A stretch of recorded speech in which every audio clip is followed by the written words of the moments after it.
Welcome to another episode of The Power of Choosing. Today, we're going to be talking about choosing yourself. Yeah. So this topic is something that's so important and I think doesn't get talked about enough.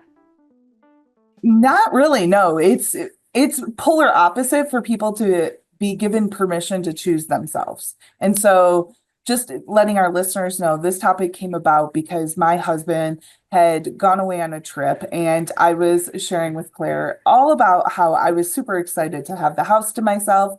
And I love my husband, but there's these times where I really need to be on my own and just to have a moment of like do things that are important to me that I don't feel are taking away from our relationship. And so that's kind of what I feel inspired our conversation. And you're like, yes, let's talk about choosing ourselves because this is one of those topics rarely talked about. Mm-hmm. Yeah, absolutely. And I think especially in the mum sphere, which is where I am in currently, our identity becomes being a mom and Yes. we forget we need time for ourselves. And I notice it in like the mums that I meet that are really good at saying yes to themselves and having a time out. And the mums that feel like they have to do it all, maybe don't have as much support, are not good at asking for help. And they have all this pressure on them and no time for themselves. And you just hit burnout way quicker. And then it results in enjoying your children less and enjoying parenting less. So it's so important and it can feel the hardest to take time for yourself, but you can't pour from an empty cup. You need this time to then be the best version, the best mom, the best whatever of yourself. What kind of imagery came to my mind as you were speaking about that is I'm thinking of like charging your phone and doing those things where you recharge your phone. So I like thinking about, kind of going with the empty cup or full cup or that kind of situation, but plug back in, charge back in, do all of the things to be at 100% with all of those around you. And you're not going to get that if you don't do that on your own. Yeah. So like, I love being a mom and the we just had the Easter holidays. That means 2 weeks off forest school for my little one and then childcare. So we had this amazing 2 weeks and we went back to my parents and then we just had some really nice family time. And then there was the weekend and then on the Monday it was a bank holiday. So it was another day off. And someone from church had said, "Oh, enjoy your extra free day." And without thinking, I'd said, "Oh, that's just another day without childcare." And then I walked away. I was like, I can't believe I said that. Like, it's really like the opposite of me because I really actually love being a mom and I get to spend a lot of time with my kids because they're not in childcare full time. And that's what I choose. And I felt after 2 weeks, I was ready for them to go back. So Freddie to do his like 3 half days and Amelia do her 2 half days, just so I get some time for me. And I in that time I can get the house sorted and also I can have some time to play squash. And I was really missing it. So my thought of like, oh, like I must have sounded like a terrible mom. It wasn't that, oh, I don't like my kids, I don't want to spend time with them. It was I'm ready for me time. And then as soon as like the routines got put back in place and I had that time for me, I was right back to being able to just really enjoy my kids again and have a really nice time together. And that's the key is are you choosing yourself? So for our listeners, I'm wanting to pull out just a tiny bit. So is this one of those things where how much time elapsed between you hearing there was an extra day off for you realizing and catching yourself of like, oh, actually, this is a good thing that you had one more day with your children? Was it pretty quick or was it like did you stay in it for a little bit? Um, so it was pretty quick. So like Okay. I didn't even realize that that's how I was feeling until it slipped out. And then like I walked away being like, I can't believe I just said that. That's not very me. And also like what is that telling me? Oh, that's the sign, not that I'm a bad mom, that's the sign that actually I'm craving some me time. What can I do about that? And then for me, the solution was simple because the next day we went back to having support. So I want others to hear that too. Like you didn't fault yourself for having that thought. You just had this awareness. And this is something I think that you and I do a little bit more flawlessly because we have been in this work for a long time. So I want to pull this out for other people to be able to see this.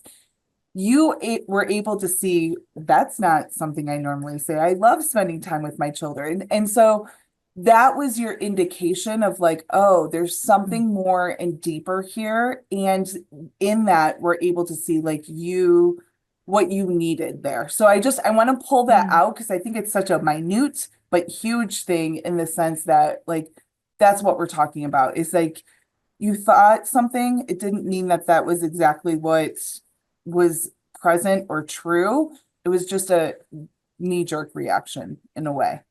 Mhm. So Yeah. thank you for sharing that. Thank you for being vulnerable and Mm. saying that. I appreciate that. And so it's a good indication of how we need to focus on like our stories. I know I'm kind of going back to that story aspect, but in order to find the time for ourselves, we really do need to like do more questioning and so that you can be fulfilled in those spaces. Mhm.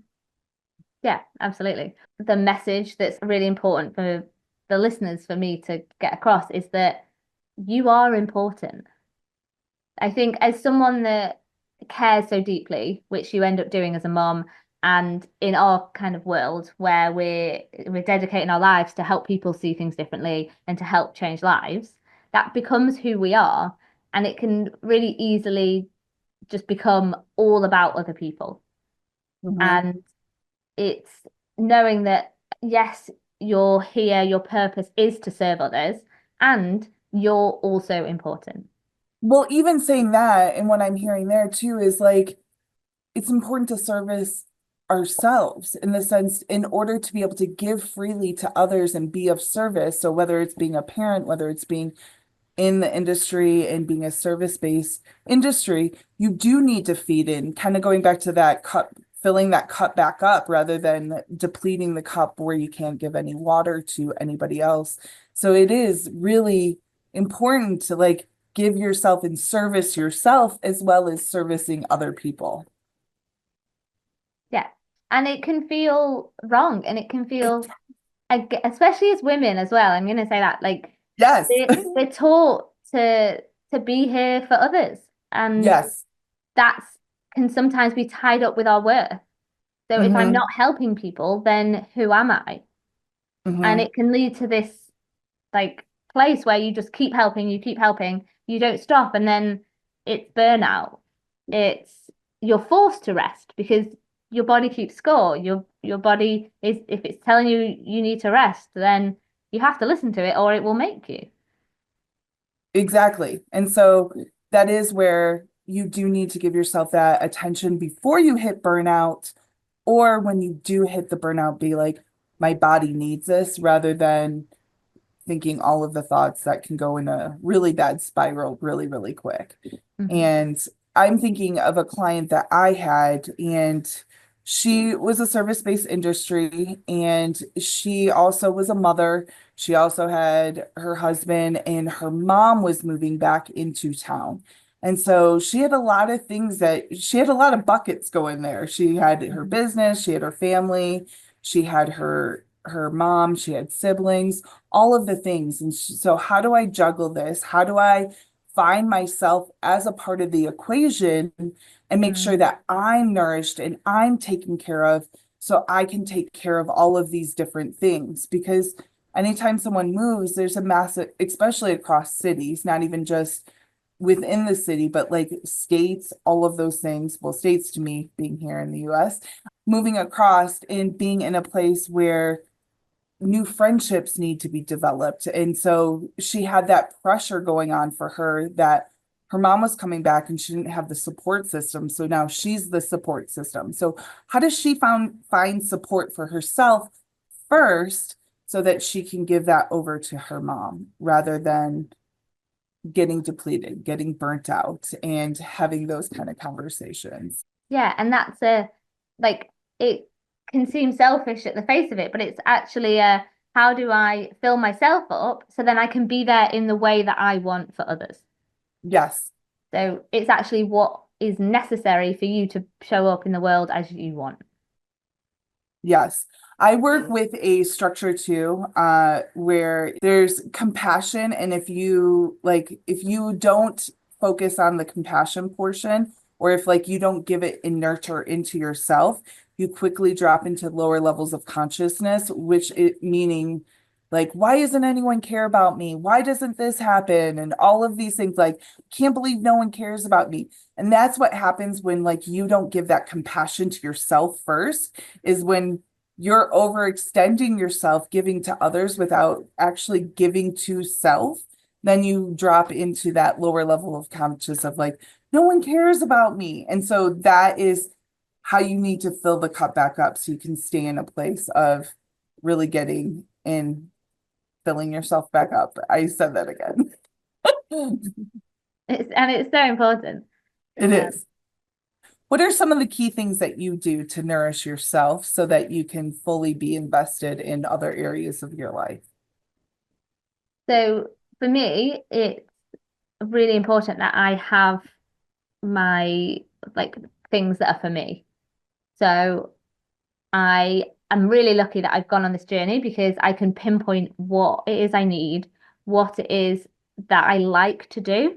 Because I think Hmm. that's a really tough starting point, is if you haven't even given yourself the time to sit down and think about what it is you like to do, then when it comes to, okay, I've got a bit of time, what shall I do? You can't automatically think, oh, I'd just do this.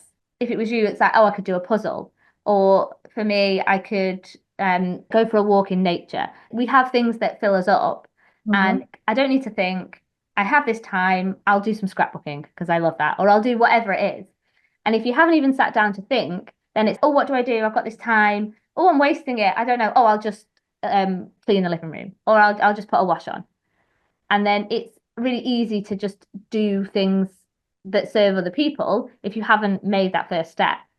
So the key point for me is figuring it out. Like I love squash, and I've put in place a weekly game of squash. I joined a team. It gets my social cup filled, it gets my competitive sport cup filled, and then I've met loads of people that I can play at other times as well. So it's figuring out what you need, putting things in place, and also having things that are like, okay, if I do have a bit of time, this is what I can do. So it's like setting yourself up for success in the doing things I love space. I remember I had a part-time job at one point in time, and the woman was like, well, what kind of hobbies do you have? And I was dumbfounded. I was like, I have no idea. Like in my head, my part-time job was my hobby.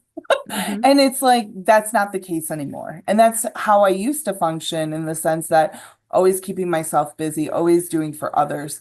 But like, I wasn't really nourishing, but it stayed with me for years of like her asking me what Hmm. hobbies I have. And so knowing and having a toolkit and like a tool belt of like, you like to play squash, so you set yourself up for those. You know that you love nature. You know the things that you love. And so when you're getting close, potentially, you can go do those. Go for a bike ride. Go do those things to fill yourself back up and put water in your cup, and or recharge, or however you want to phrase that. But those are things that are important. So for me, I do enjoy doing puzzles. It's very peaceful. I'm not on technology. I'm very focused on something that's using my brain. And so I'm not saying people need to do what we do in the sense of squash or puzzles, but find what's right for you. Find your hobby so that you can know that there's something that brings you joy to your life that doesn't necessarily involve other people to accomplish it. Sometimes, like Hmm. the squash game, you have someone that's going to show up to play against, but there are things that you can also do on your own to really fill back your cup up. Hmm. Yeah. So this is great because it's like choose yourself, and to us it can seem really like obvious. Well, just go do something you love. And what I hadn't thought about before we started was, what if you don't even know what that is? Because Right, you've never even given yourself the space to sit down. So right. that's the first thing. Sit down and think about what you love.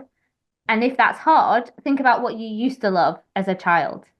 Mm-hmm. and that might spark something. So were you the kid that used to just see a field and run really fast? Or were you doing cartwheels? Were you the kid that liked to climb? Were you the one that sat under a tree and read a book? Like what brought you joy as a child is probably going to give you an indication to what would bring you joy now. Yes. Or I don't know if you've seen it. I've seen other people do this. Like they just put a challenge out to themselves to try something new for 30 days or maybe once a week. I don't know what the parameters are, but that was something to help them start to see what their hobbies are. I think Mm, we are in this very structured world of this is what you're supposed to do and you're just on this regiment and all of that. And so people don't usually break free from that. So then they're not finding the things that bring them joy. And you really can find very simplistic things that mhm. bring you a lot of joy.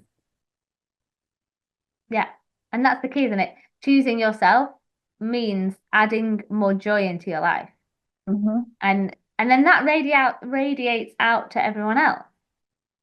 Yes, and others are going to feel it. So, like, your children are going to feel it, your spouse is going to feel it, your extended family is going to feel it. All of these things, people are going to feel it because, like, it's coming from within. Mm, And there is this narrative and there is this culture that thinking for yourself or doing for yourself is selfish. And it's not selfish, it's actually choosing self-love.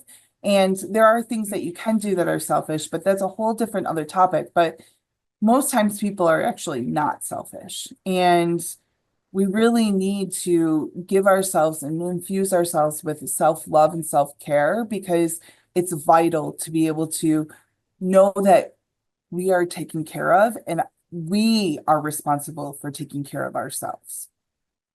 mhm.